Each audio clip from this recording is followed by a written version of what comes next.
Biology एक बहुत ही important role अदा करती है। हमें बायोलॉजी को देखना है, बायोलॉजी की ब्रांचेस के बारे में देखना है कि बायोलॉजी को कितनी ब्रांच में डिवाइड किया है। हम बायोलॉजी को मोस्टली टू डिवाइडेशन करके हम इसको स्टडी करते हैं। पहला होता है जूलॉजी और दूसरा होता है बॉटनी।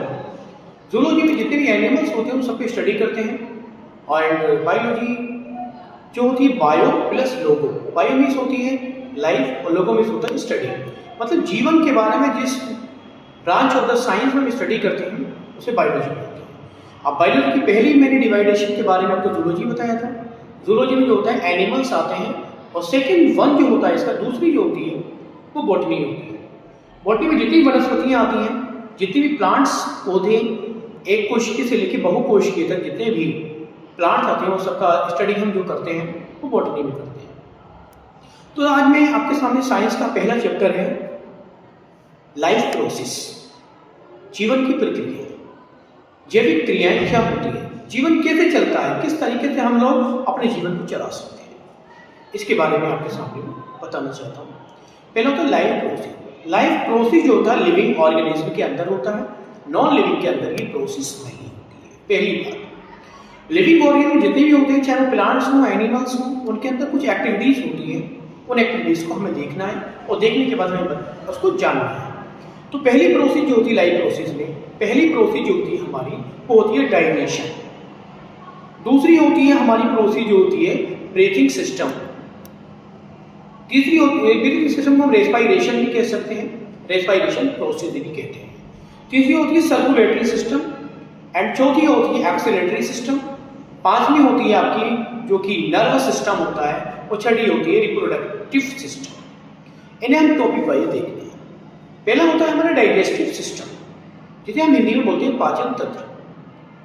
जितने भी जीवित प्राणी होते हैं, लिविंग ऑर्गेनिज्म होते हैं, वो खाना खाते हैं, उन्हें खाने की आवश्यकता होती है, और खाने से उन्हें एनर्जी प्राप्त होती है।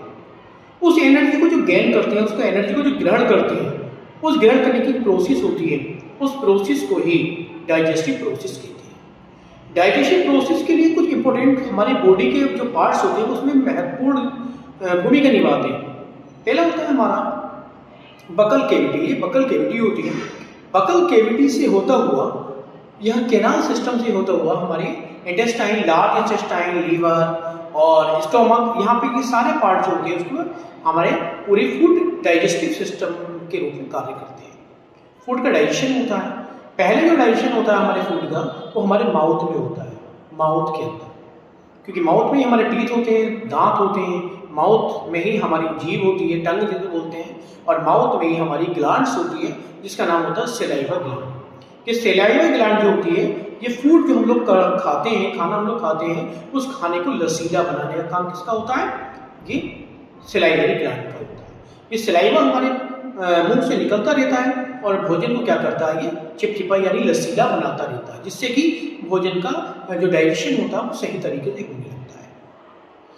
तो जब जैसे हम खाना खाते हैं, खाना खाने के बाद खाना हम लोग दांतों से चबाना शुरू किया। दांतों के पार्ट्स होते हैं, हमने पढ़ा है, सीजर होते हैं, इंसीजर होते हैं, कैनाइन होते हैं। तो इस तरीके से दांतों के भी पार्ट्स होते हैं, और रत्नक, कृंतक, चवड़क, अग्र चवड़क, इसको हिंदी में बोलते हैं। ये दांत होते हैं, छीलने का काम अलग करते हैं, फाड़ने का काम अलग करते हैं, पीसने का, कुचलने का काम हम दांतों से अलग अलग करते हैं। तो ये दांतों का काम होता है, दांतों को चबा लेते हैं, पीस लेते हैं। और उसके बाद जो सलाइवा होती है वो हमारी मुंह से निकलती है, सलाइवा के साथ खाने के साथ मिल जाती है, और मिलने के बाद उसको क्या बनाती है, लसीला बना देती है। तो इस प्रकार इसी तरीके से हमारी टंग होती है। इस टंग के अंदर जो होती है बर्ड्स होती है, जिसे हम बोलते हैं टेस्ट बर्ड। ये टेस्ट बर्ड क्या होती है, तो हमारे खाने को बहुत ही टेस्टी बना देती है। इसमें कड़वे का स्वाद का अनुभव अलग होता है, मीठे का अलग होता है, खट्टे का अलग होता है, नमकीन का अलग होता है। तो इस प्रकार से पूरा फूड डाइजेशन जो होता है हमारे मुख से शुरू हो जाता है, और इस तरीके से होता हुआ फिर कैनाल सिस्टम से होता हुआ कहाँ चला जाता है, इंटेस्टाइन में चला जाता है।